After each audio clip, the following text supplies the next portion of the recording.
आदाब नमस्कार, मैं सदस्य रफी और आप देख रहे हैं हमारा खास बुलेटिन। बीजेपी लगातार भारी बहुमत के साथ लोकसभा चुनाव जीतने का दावा कर रही है।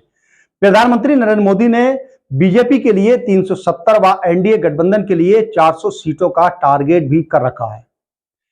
इस लक्ष्य को हासिल करने के लिए बीजेपी समाज के हर वर्ग तक पहुंच बना रही है। इसी कड़ी में बीजेपी अल्पसंख्यक समाज को भी अपने चुनावी अभियान से जोड़ रही है। मुस्लिम बहुल लोकसभा की 100 सीटों को लेकर बीजेपी ने खास तैयारी भी कर रखी है। बता दें कि एक रिपोर्ट के मुताबिक बीजेपी ने मुस्लिम बहुल 100 सीटों पर मोदी मित्रों की तैनाती की है। इनका काम प्रधानमंत्री नरेंद्र मोदी के नेतृत्व वाली सरकार की उपलब्धियों की जानकारी अल्पसंख्यक समाज तक पहुंचाना है। बीजेपी अल्पसंख्यक मोर्चा के राष्ट्रीय अध्यक्ष जमाल सिद्दीकी का कहना है कि मोदी मित्र सरकार की नीतियों, कार्यक्रमों और जन कल्याणकारी योजनाओं से अल्पसंख्यक समुदाय के लोगों को क्या क्या लाभ पहुंचा है, इस बात की जानकारी दे रहे हैं। वहीं बीजेपी की तरफ से देश भर में 65 ऐसी लोकसभा सीटों का चयन किया गया है जहां मुस्लिम वोटर्स की संख्या 35% है। 65 सीटों में सबसे ज्यादा सीटें उत्तर प्रदेश में हैं। यूपी में 14 मुस्लिम बहुल सीटें हैं, जबकि दूसरे नंबर पर पश्चिमी बंगाल है, जहां से संख्या 13 सीटों की है। केरल में 8, असम में 7, जम्मू कश्मीर में 5 और बिहार में 4, मध्य प्रदेश में 3 और दिल्ली, गोवा, हरियाणा, महाराष्ट्र और तेलंगाना में 2-2 सीट शामिल हैं। तमिलनाडु में 1 सीट शामिल है। देश में कई लोकसभा सीटें ऐसी भी हैं जहां मुस्लिम वोटर्स निर्णायक भूमिका में भले ही नहीं हो, लेकिन जीत हार का फैसला उनका वोट ही करता है। ऐसी सीटों की संख्या में 35 से 40 के आसपास है।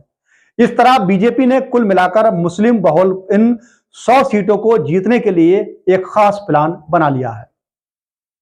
वहीं बीजेपी अल्पसंख्यक मोर्चा के राष्ट्रीय अध्यक्ष जमाल सिद्दीकी से सवाल किया गया क्या उनकी पार्टी को मुस्लिम समाज वोट करेगा। इसके जवाब में उन्होंने कहा कि हाल ही में हुए रामपुर और आजमगढ़ लोकसभा उपचुनाव में उनका ट्रेलर दिखा है। देश के मुस्लिम पीएम मोदी के नेतृत्व में काम करना चाहते हैं। उन्होंने कहा कि पीएम मोदी ने मुस्लिम महिलाओं को 3 तलाक से मुक्ति दिलाई है। अब मुस्लिम समाज, खासकर मुस्लिम बहनों ने ना दूरी है ना खाई है, मोदी हमारा भाई है के नारे के साथ बीजेपी से जुड़ना भी शुरू कर दिया है। माना जा रहा है कि देश के मुसलमान बीजेपी को वोट नहीं करते हैं, लेकिन 2024 के लोकसभा चुनाव को लेकर बीजेपी हर वर्गों के साथ मुसलमानों को भी साधने में पूरी तरह से जुट गई है। यही नहीं, शाह रशीद अहमद कादरी को पद्मश्री पुरस्कार से नवाजना और संगठन से लेकर सत्ता में भागीदारी देना बीजेपी की रणनीति में शामिल है।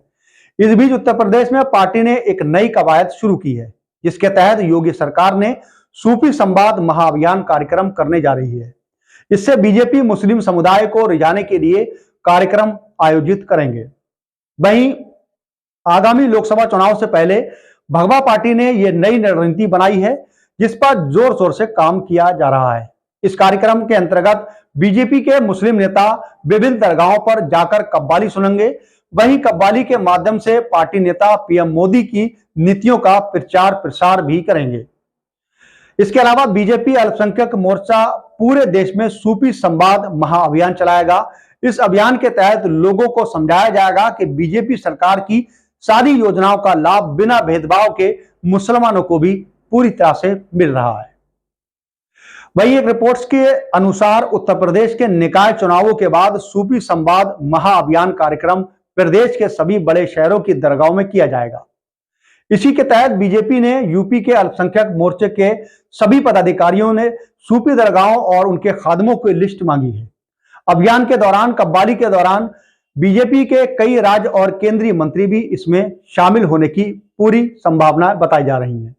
बता दें कि कर्नाटक के बिदरी कलाकार शाह रशीद अहमद कादरी को 5 अप्रैल को पद्म श्री पुरस्कार से सम्मानित किया गया था। इस दौरान उन्होंने प्रधानमंत्री नरेंद्र मोदी से मुलाकात करके उनका आभार भी जताया था। पीएम मोदी से मुलाकात के दौरान कादरी ने कहा था कि कांग्रेस शासन के 5 वर्षों में उन्हें पद्मश्री नहीं मिला। सोचा कि बीजेपी भी इसे नहीं देगी, लेकिन मोदी ने ये करके दिखाया है। फिलहाल मुस्लिम समाज को जोड़ने के लिए बीजेपी लगातार प्रयास कर रही है और ऐसे कई कार्यक्रम मुस्लिम यानी अल्पसंख्यकों को रिझाने के लिए अभियान चला रही है, जिसको लेकर लोकसभा में मुस्लिम्स बीजेपी की ओर रुख करे और एक अच्छे संकेत मुस्लिमों को दे सके और सरकार की जो योजनाएं हैं उसको लेकर पार्टी के जो मुस्लिम कार्यकर्ता हैं, जो पदाधिकारी हैं, वो लगातार इसका सर्वे कर रहे हैं और गांव-गांव जाके लोगों से संपर्क भी जुटा रहे हैं।